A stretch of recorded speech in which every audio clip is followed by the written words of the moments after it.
Hola, buenos días a todos. Bienvenidos a un nuevo espacio de historias que sostienen internacional. Hoy tenemos un invitado especial de Nigeria, así que ahora lo vamos a presentar. Primero lo saludo a Bruno. ¿Cómo andas, Bruno? Muy bien, Maca, ¿cómo estás? Muy bien, muy bien. Recuerden que a los que no nos conocen y a los que nos siguen hace un tiempito, Sostén es una organización que se dedica al acompañamiento integral del paciente con cáncer y su entorno, brindando terapia individual, grupos de pacientes y asistencia nutricional. Cualquier cosa, después dejamos las redes para que se puedan comunicar. Ahora voy a saludar a Abumchukwu. Abum, welcome to the program.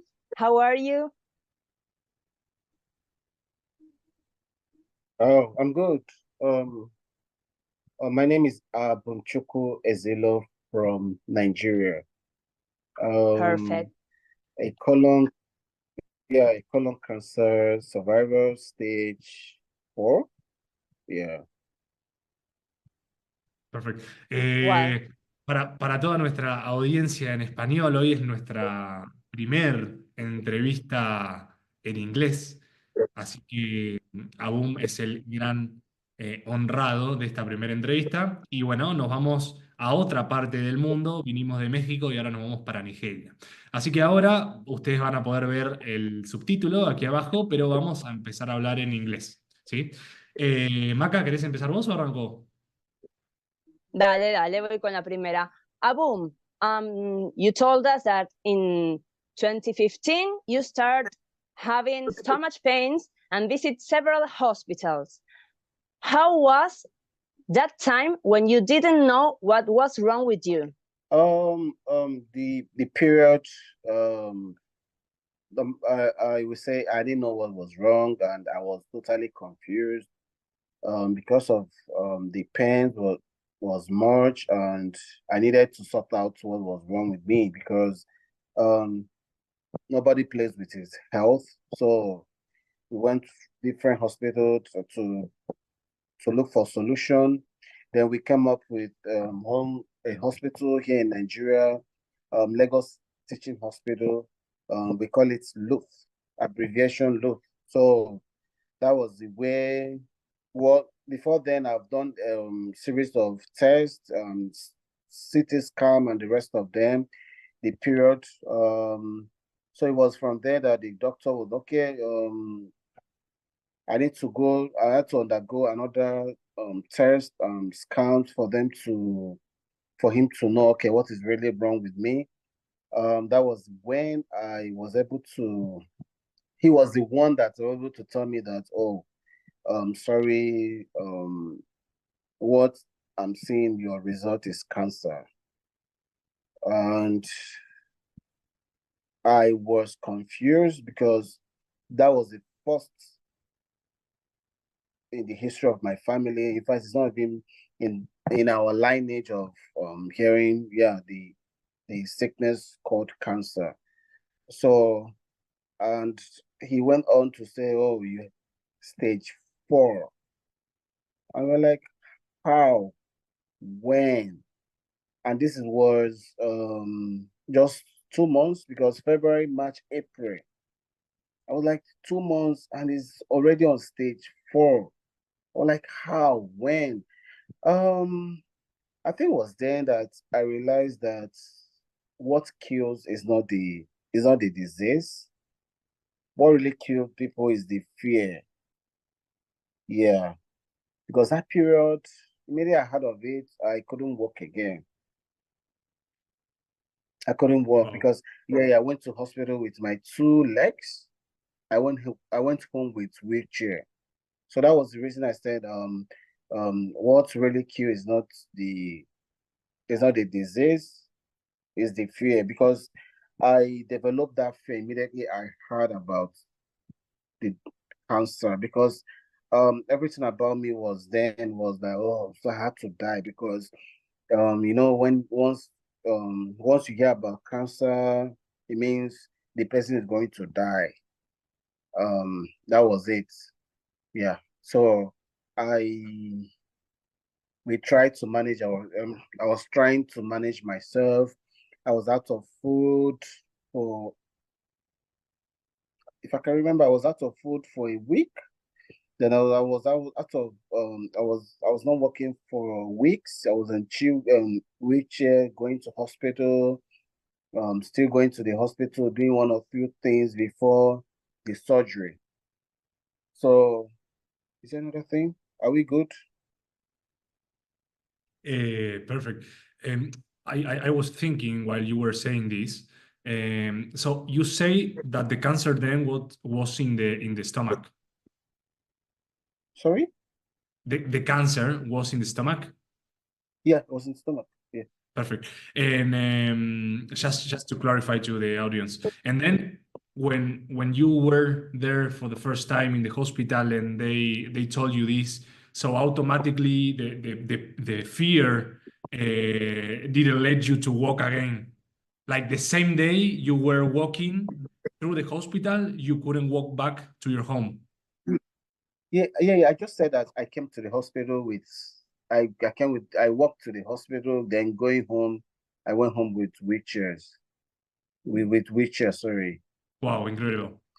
Okay. So Abum, you had you told us that the cancer was in the stomach, right? The cancer was in the stomach because it's a colon, because yeah. Yeah. When they told you that you had stage 4 cancer, which is pretty advanced, and only a 20% chance of survival, how did you feel at that moment? Oh, as I said before, I was scared because the fear was all over me, and I thought I would die immediately. And that was the reason. I think that was the main reason I couldn't walk. Yeah, that was the main reason I couldn't work, because all my mind was so this is how I will live my life. This is the end of the journey for me on this earth and the rest of them. So I remember I remember calling my siblings that because the pain was much. I remember calling my siblings that I'm not sure I can continue with this, that I had to quit and I had to leave. And you know what it means, that I had to quit means I had to die. But that they still encourage me that, yeah, this is not the end of the road. This is not the end of the world for you. You still have a long way to go in life, because that period I was still 26. I was 26 years. They were just like, okay, you still have a lot to in life, that this is just a starting point for you in life, and you will still be, after the, just believe that you'll be a stronger person. And I think that's the encouragement. Yeah, because after that, after the journey, I think I became stronger to this day, as in this present day we are, because it made me to believe part of life that, yeah, that not everything in this life matters, that but yourself, and love yourself first, take good care of your health, love people around you, show love to people around you, and at the same time try to tell people about their lifestyle, then the ones that can change and the ones that cannot change. But the most important thing is just give yourself the best you can do and live the best in life. So we're good. Yeah. Excellent. Maka, just one thing before your question. Yes. To me, it's pretty incredible to summarize a little bit for our audience that even though he was in pain walking through the first time to the hospital, then after the diagnosis, he couldn't walk back the same day, just for the way that the doctor said to him that he had cancer. That's incredible. I don't know if some of our other people that we have interviewed saying that before? No, I think no one. Okay, next question, Abum. Can you explain to us shortly about the health system in Nigeria regarding cancer treatment?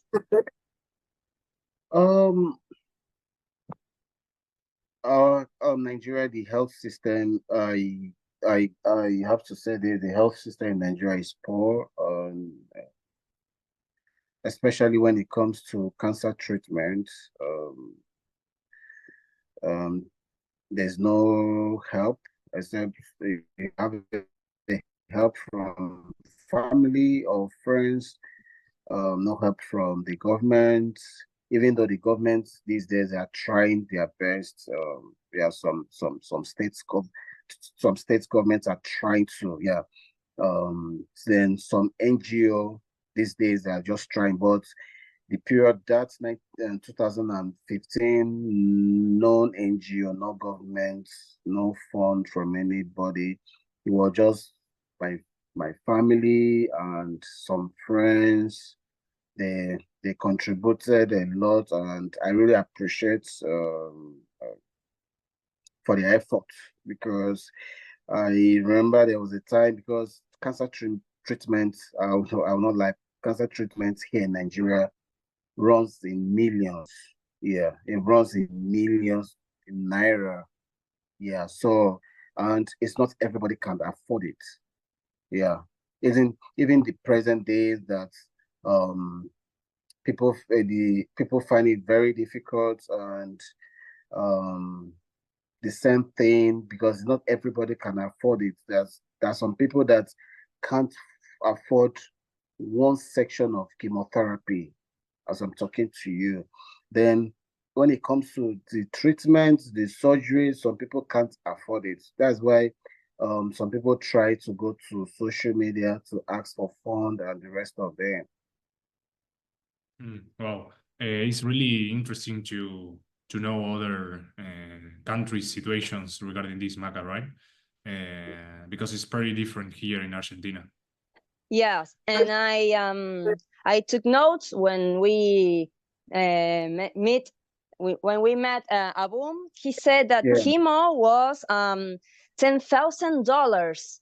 So we in Argentina we had it for free, and I think that's a thing to appreciate, because it's very expensive in other countries. So I wish all countries have a health system that contributes to the health. Yeah, definitely. Right? Coming back to the storyline, Abum. I remember you told us the time when you were supposed to get the surgery to remove these things in the stomach, and the doctor told you that the surgery was supposed to last 3 hours, but it didn't happen that way. It actually lasts 10 hours. So what happened there? I think when it comes to that side, I didn't really know what happened, because what the actual time they told us was the surgery is just 3 to 4 hours, maximum 4 hours. Then at the end of the day, it lasted for 10 hours. You know, when you're having a surgery, when you're undergoing a surgery, your mind is not always there, so I can't really. But I think what the doctors did is, because his colon cancer is, I think, is long intestine. So I think they brought out everything. Then they took their time to check. Then the ones that need to cut off, I think they did everything, because even the things they cut off, I didn't say it because my sister didn't allow me to say it, because I think she believes, I think he believed then if I've seen it, it might trigger me, and And what I mean by triggers is the fear might increase again. So she didn't allow me to say it. And then at the end of the day, the doctors that did the surgery, they told me that they were surprised that they spent those hours. There was no blood transfusion, even though they had the blood ready, but it wasn't given that. So it was a great, I think it was a great testimony for me. It was just God, and I believe it's still God. Yeah. Okay, thank you. Next question. During chemo, you mentioned that you wanted to stop, but you didn't. Why you wanted to stop, and what made you keep going? Chemo is very toxic treatment. And it's something I don't really wish, or you can't wish your enemy to undergo it. Talk more of seeing your loved one undergoing, because the side effect is crazy. Yeah, it has a lot of side effects. Seeing food was like poison. Yeah, you seeing food during chemotherapy, seeing food was like someone seeing giving you food was you undergoing the chemotherapy was to me was like me eating poison, because I lost appetite of any kind of food. Then the side effects was much. The side effects was terrible. I remember I think I did the first, the second, the third, then the fourth. I told them I can't do that. I can't continue. So I have to, the time they needed me to come back to continue with the fifth cycle, I ran away. Then it was my sisters, then my siblings. I'll just say my siblings, because I have brothers. They called me. They had to encourage me. Yeah. Then the hospital as well, the nurses, they called me to. I need to continue with that, since I've started that. If I don't finish up, it might trigger everything, and it might mess up everything, the doctor, the surgery, and the whole thing. So it was a lot of encouragement, and it was I think it was the encouragement that made me to continue. But the treatment was crazy.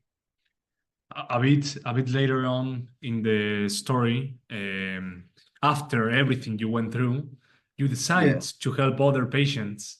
When did you decide to start helping others, and why did you want to share your story with them? I here in Nigeria, the reason I wanted to, because we know that it's everywhere. I will not just say Nigeria. I was a young guy. I was a young person then. Yeah, because the lifestyle of the youth. I will not just say only in Nigeria. I'm just saying generally, though, because the lifestyle, everybody consume anything. A lot of them smoke, a lot drink, and the whole thing. So I was just like seeing what the lifestyle the youth are going. And you had 26, 25? Yeah, it was 26, 2016. Okay. Because the surgery was 2000 April. I'll be 10 years. I will mark 10 years this year. Yeah, April 29th. So I started the chemo November 2nd, 2015. Then I stopped April, if I can remember, April 16, 2016. So I I saw the kind of lifestyle my mates they are living. Apart from my mates, people take all manner of things, thinking that, oh, this is the best lifestyle. And I was doing that because I know the pains I went through. Yeah, I know the pains. I know what I passed through. About the pains, I know the cost of the cost of cancer is not just it runs in millions, and it's not everybody can afford it. So I try my possible best to talk to people. Um, then doing that journey, I lost a lot of friends. I have to say that. Yeah, I lost a lot of friends. My close friends, they left me, and that period they thought maybe, as I said, um, once they hear about cancer, or some of them will think the person will die in a month or in some months time, or in a few years the person will, yeah. So some of them, maybe, are you sure he will? Are you sure he will survive it? Are you sure in next month, or is he not going to die or so? So I lost some friends, and it was very painful then. Then that was the major reason I was trying to let others to know, because the trauma they pass through that, because going through that, the trauma alone is a pain on its own. Yeah, the trauma is a pain on its own. So I try to talk to people, then people that they want to undergo chemotherapy treatment, because um they had to give you some books to read about chemo. So for you to know, okay, this is what I'm facing. So it's not about you have to start chemo, they start giving you the injection or whatever, the treatment. They have to give you a book, you need to read it, you have to find, okay, you have to have a body, your body will change, your skin will change, your hairs will go, or you have to go another will I say process of pains and the rest of them. So some of them, after reading the book, some of them will say, oh, I will not do that. Yeah. And some of them have had a story of some people that undergoing chemotherapy treatments, they died on the process. So some of the hospitals, they will call me, so when you have a patient there, please come and talk to the person, then show yourself, because some of them will call me, I should come physically for the person to see me as well. It's not about phone call. So I had to rush to the hospital, see the young person or the old person. Then I had to tell them, yeah, I did 12 cycles of it. And look at me today, I'm alive. And so I try to encourage them to see chemotherapy as, yeah, you guys don't really know what's malaria. Yeah. Malaria is like a general sickness here in Nigeria. So I always tell them, just see chemotherapy as you're undergoing malaria treatment, which in couple of time you will bounce back to life. So that's the major reason I'll try to let people know and then encourage people to do that, because I know that after surgery, if you don't do chemotherapy, is possibility of the cancer to return back, and you know what it means. Coming back is coming with full force.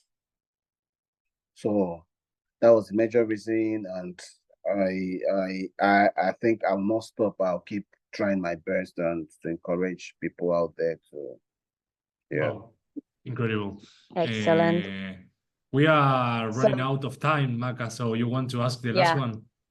Yeah. So in a few words, what will you say to someone, going through again, what will you say in a few words to someone going through something similar to you? Okay, the only thing I have to say is that, cancer is real. Cancer is real, because when you hide sickness will hide himself, and at the end of the day, it will definitely kill the person. Yeah, cancer is real. Cancer kills, but it's not the end. It's not death sentence. It's not the end of the world. It's not the end of your life. Yeah, but early detection is the key, because if you go to hospital, you treat yourself. Then the second thing I need to say is that, yeah, young people out there, because I remember I met a lady one time that she had a breast cancer. She was just saying about, her boyfriend had to leave her if they cut one of her breasts, the guy had to leave her. I told the girl, look, even if they cut your breast, even if you have your full breast, someone that loves you will still be there for you. Even because if you die today, he will still leave you and move to another girl.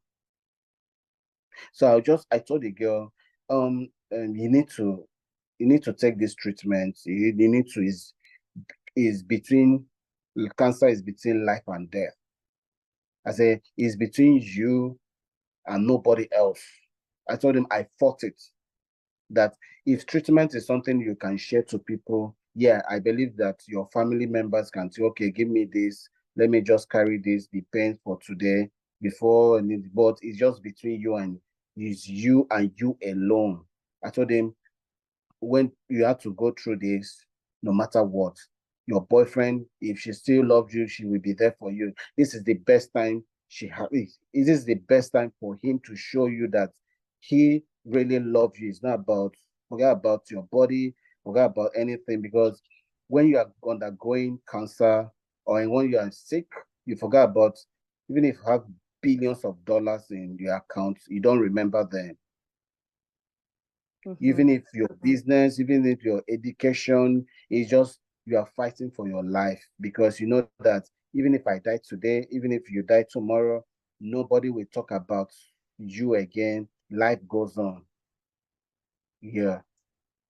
Excellent. Well, thank you very much for your testimony. You're very brave because of all of you told us. Let me finish this in Spanish. Gracias a todos los que están del otro lado escuchando. Acuérdense que pueden contactarse con Sosten a través de las redes sociales como @asocsosten. Nos pueden escribir a talleres@sosten.org.ar o por WhatsApp al 11 28 33 59 50. Y la página web es www.sosten.org.ar. Abum, thank you so much. I love your story, and I think it will help so many people in our channel. Bruno, gracias por estar de vuelta con nosotros y nos vemos todos el próximo mes con otra historia. Los dejo que se despidan. Te agrego una cosita más. Creo que la historia de hoy fue muy buena a nivel aprendizaje de cómo el miedo y toda la parte psicológica termina afectando en toda la transición de la enfermedad. Entonces, recordarle que desde Sosten, sabiendo que eso es así, tenemos psicólogos especialistas en oncologías que ayudan tanto al paciente como al familiar que está atravesando esto para, por lo menos, acompañar toda esa parte psicológica de la enfermedad de la mejor manera posible. También asistencia nutricional para toda la parte nutricional. Así que, bueno, recordar que escriban, que acá hay gente para ayudar, no solo desde un lado de una historia, sino también en lo práctico. Y thank you so much, Abum. I don't know if you have any words left to say to the audience, or we just cut. I think one thing I can say is that the fight for cancer is between you and I, because nobody knows if he or she might be a victim tomorrow. Let's just be positive every time. Let's show more love to cancer patients. Nobody pray for sickness to visit he or her. So we should do our best and let us make cancer a history. Thank you very much. Thank you so much. Thank you. Yeah. Ciao, ciao. Bye. Yeah, bye. Yeah.